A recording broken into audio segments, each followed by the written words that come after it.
लोकसभा चुनावों को लेकर जैसे ही चुनाव खत्म हुए, भले ही 1 महीने बीत चुके हों, लेकिन उत्तर प्रदेश की सियासी पारा अभी भी बढ़ा हुआ है। धार्मिक तुष्टीकरण को लेकर भारतीय जनता पार्टी और एसपी में एक बार फिर से पलटवार शुरू हो गया है। देखिए रिपोर्ट।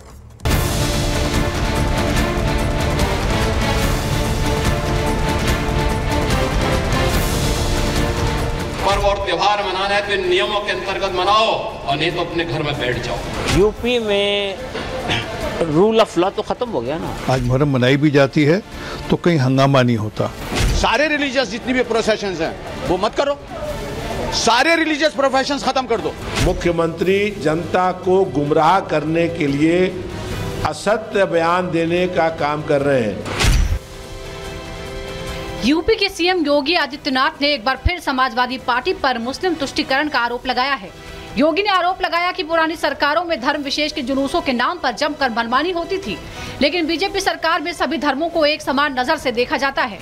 मौका था यूपी बीजेपी की कार्य समिति की बैठक का, जहां लोकसभा चुनाव परिणामों को लेकर चर्चा हो रही थी। इसी दौरान बीजेपी कार्यकर्ताओं को संबोधित करते हुए योगी ने कहा कि पिछली सरकारों में धर्म विशेष की तुष्टीकरण के लिए जमकर मनमानी होती थी, लेकिन सरकार बदलते ही ऐसे कामों पर रोक लगा दी गई। दरअसल योगी चुनावों में बीजेपी के प्रदर्शन को लेकर कार्यकर्ताओं में फैली निराशा को दूर करने की कोशिश कर रहे थे। योगी ने कहा कि नतीजों से कार्यकर्ताओं को बैकफुट पर आने की जरूरत नहीं है।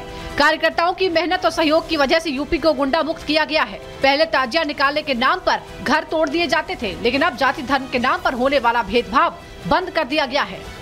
याद करिए, इसी मुहर्रम के समय में सड़कें खाली हो जाती थी, सूनी हो जाती थी। आज मुहर्रम आयोजित हो रहा है, इसका पता भी नहीं लग रहा है। ताजिया के नाम पर घर तोड़े जाते थे, पीपल के पेड़ काटे जाते थे, सड़कों के तार हटाए जाते थे, पुल तोड़ दिए जाते थे।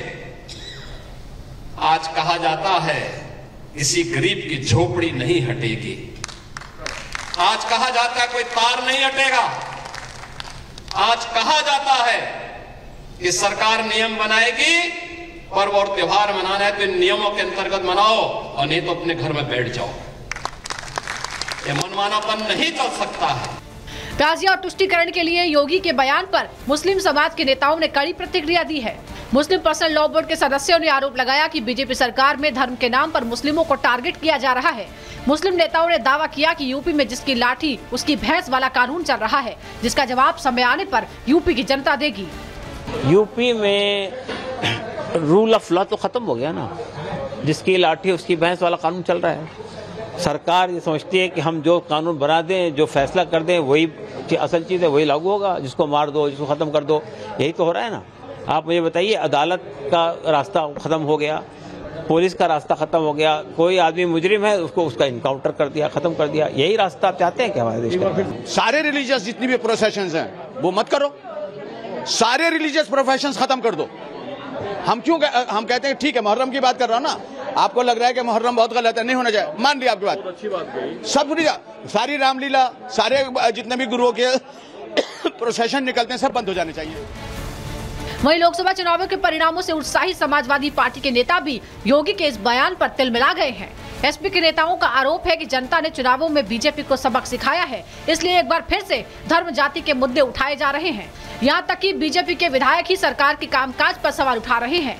हालांकि बीजेपी नेताओं ने कहा है कि एसपी सरकार के दौरान होने वाले उत्पात को खत्म करने के लिए ही बीजेपी को जन समर्थन मिला है।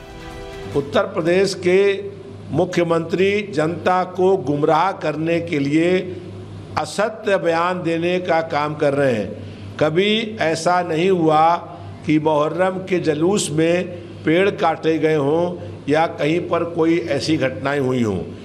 जनता को गुमराह करने के लिए, मुख्य मुद्दों से जनता का ध्यान बांटने के लिए भाजपा की सरकार ऐसे अनर्गल बयान देने का काम कर रही है। देखिए, आज से कुछ साल पहले जब तक अखिलेश यादव की सरकार थी, जहाँ विपक्ष की सरकार थी, जहाँ बाकी लोगों की सरकार थी, तो मुहर्रम के दिन जिस प्रकार से सड़कों पर रहता था माहौल, उस माहौल में आज बदल है। आज मुहर्रम मनाई भी जाती है तो कहीं हंगामा नहीं होता। बाकी लोगों को दिक्कत में डालकर फिर त्यौहार मनाना ठीक नहीं। ये पिछले कुछ सालों में जब से योगी जी आए हैं तब से बदल हुआ है। आपको बता दें कि यूपी में ताजिया और कांवड़ यात्रा को लेकर सियासत होती रही है। बीजेपी का आरोप है कि समाजवादी पार्टी अल्पसंख्यक वोटों की खातिर मनमानी की इजाजत देती थी। वहीं एसपी का आरोप है कि बीजेपी एक बार फिर धर्म के आधार पर वोट हासिल करना चाहती है। विधानसभा चुनाव में 2.5 साल का वक्त बचा है, लेकिन राजनीतिक दलों ने अभी से चुनावों की बिसात बिछानी शुरू कर दी है। Bureau report, Republic Bharat.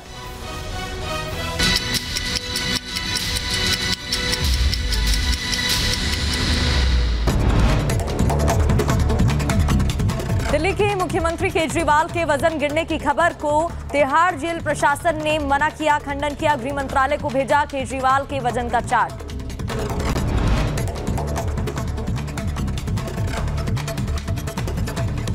और आज अवैध निर्माण को लेकर के जिस तरीके से कार्रवाई चल रही है, जयपुर में चलेगा अवैध अतिक्रमणों पर बुलडोजर। जयपुर के गोपालपुरा बाईपास पर होगी कार्रवाई। कुछ अवैध दुकानों और मकानों पर की जाएगी कार्रवाई। प्रयागराज में माफिया अतीक अहमद रिश्तेदार सद्दाम की लग्जरी कार गैंगस्टर एक्ट के तहत कुर्की गई। पुलिस कमिश्नरेट प्रयागराज ने बरेली पुलिस को रिपोर्ट भेजी है और सद्दाम के खिलाफ बरेली में गैंगस्टर एक्ट के तहत मामला दर्ज हुआ है।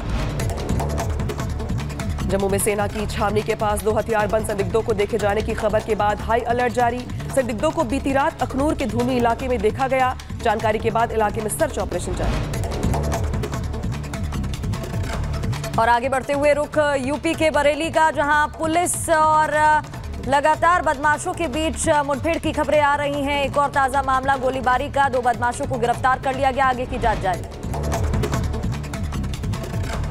नासिक में सड़क दुर्घटना का सीसीटीवी आया सामने। 11 जुलाई की घटना। नासिक मुंबई हाईवे पर टेम्पो ने डिवाइडर तोड़कर कार को टक्कर मारी थी। 4 लोगों की मौत हुई थी। नासिक के बाद अब जांच शुरू हो गई है। उत्तराखंड के हरिद्वार में एक बस हादसे का शिकार हो गई। भीषण सड़क हादसे में 2 दर्जन से ज्यादा लोग जख्मी हो गए। सभी को अस्पताल में भर्ती कराया गया। हादसे के दौरान बस में सवार थे 35 लोग। 10 यात्रियों की हालत गंभीर। हरकी पैड़ी के पास बस गिरने से हुआ था यह हादसा। कर्नाटक के हुबली में भारी बारिश ने तबाही मचाई। बारिश की वजह से हजारों लोग प्रभावित, लोगों का जीवन अस्त व्यस्त।